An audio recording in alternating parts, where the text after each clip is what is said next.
Halo, Assalamualaikum. Perkenalkan, nama saya Triana Dewi. Saya adalah guru bahasa Inggris di SMP Negeri 1 Kembang Bahu, Lamongan. Pada kesempatan kali ini, saya ingin bercerita tentang pengalaman saya mengajar selama masa pandemi. Ayo, simak kisahku yuk. Pandemi datang, memporak-porandakan semuanya. Sekolah menjadi lengang dan sepi. Tidak ada lagi celotehan anak-anak yang bermain di koridor sekolah. Tidak ada lagi kegaduhan mereka. Sekolah menjadi sunyi dan sepi, bagaikan gedung-gedung yang mati tanpa penghuni. Rasanya sudah rindu ingin mengajar mereka lagi. Karena anak-anak belajar online di rumah, maka intensitas mereka menggunakan HP sangatlah tinggi. Mereka biasanya menggunakan handphone untuk bermain game ataupun bermain media sosial. Oleh karena itu, saya kemudian mempunyai ide bagaimana memanfaatkan media sosial untuk metode pembelajaran online ini. Media sosial yang saya pilih adalah TikTok, Instagram, dan juga Canva. Jadi menurut saya, anak-anak itu tidak menyadari bahwa sesungguhnya mereka sedang belajar, tetapi mereka bermain media sosial. Kenapa saya memilih TikTok? Karena saat ini TikTok adalah media sosial yang sedang booming. Daripada anak-anak joget-joget yang tidak jelas atau melihat konten yang tidak baik, maka saya memutuskan untuk mengupload materi saya di TikTok.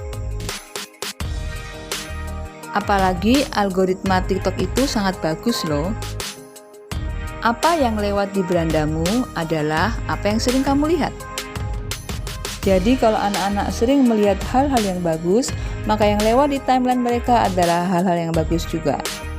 Selain TikTok, saya juga memakai Canva.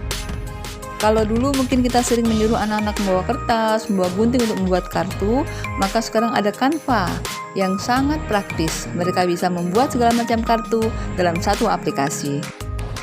Lagi-lagi, anak-anak bisa memanfaatkan handphonenya untuk hal-hal yang bermanfaat.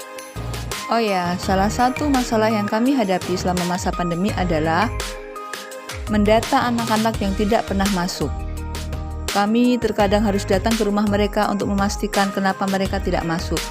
Apakah karena tidak mempunyai handphone atau tidak mempunyai kuota.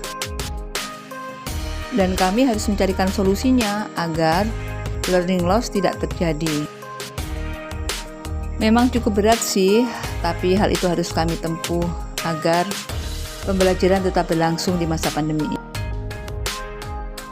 Di sekolah kami, bagi anak-anak yang tidak mempunyai handphone, maka kami mempersilahkan mereka untuk mengerjakan di laboratorium komputer.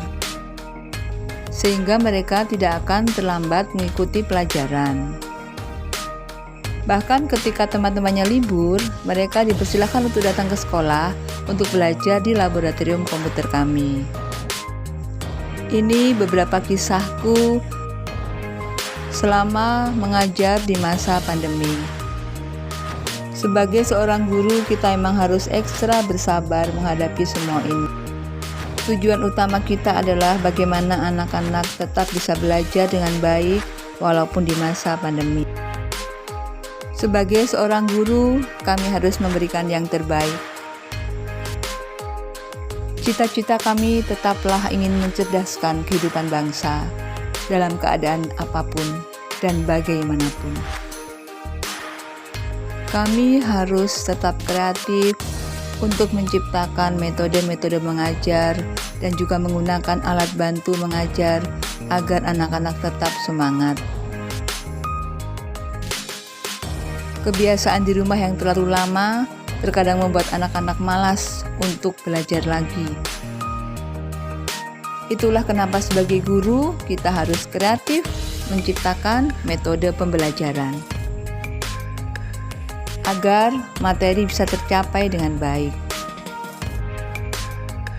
Ketika belum ada pertemuan tatap muka terbatas, maka saya mengadakan Zoom untuk mengajar dengan anak-anak.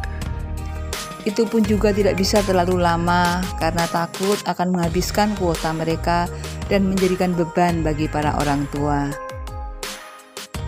Sekali lagi, itulah beban seorang guru. Banyak hal yang harus dipikirkan, banyak hal yang harus diadaptasikan menghadapi pandemi ini. Guru-guru yang awalnya gaptek, gagap teknologi, mereka harus bisa beradaptasi untuk mengajar online, mengajar digital, menggunakan aplikasi-aplikasi yang baru. Zaman memang terus akan berubah, dan kita harus siap menghadapi perubahan itu. Yang kita bimbing saat ini, yang kita ajar saat ini adalah generasi-generasi emas yang kelak akan memimpin bangsa kita. Mereka adalah generasi-generasi penerus bangsa. Kita harus mengikuti perkembangan zaman, perubahan zaman yang selalu berubah dengan cepat. Janganlah kemalasan kita, janganlah kegaptekan kita jadikan alasan untuk tidak maju. Kita jadikan alasan untuk tidak bisa berkembang. Selalu ingatlah bahwa mereka, anak-anak didik kita, murid-murid kita, menunggu ilmu kita. Betapa bahagianya melihat hasil yang kita ajarkan, hasil karya-karya mereka, tugas-tugas mereka yang menandakan mereka memahami apa yang kita berikan. Rasanya ada kebanggaan tersendiri apabila mereka berhasil memahami apa yang kita jelaskan, apa yang kita terangkan. Karena bagi seorang guru, kebahagiaan terbesarnya adalah melihat murid-muridnya berhasil dan sukses menjadi orang. Terima kasih.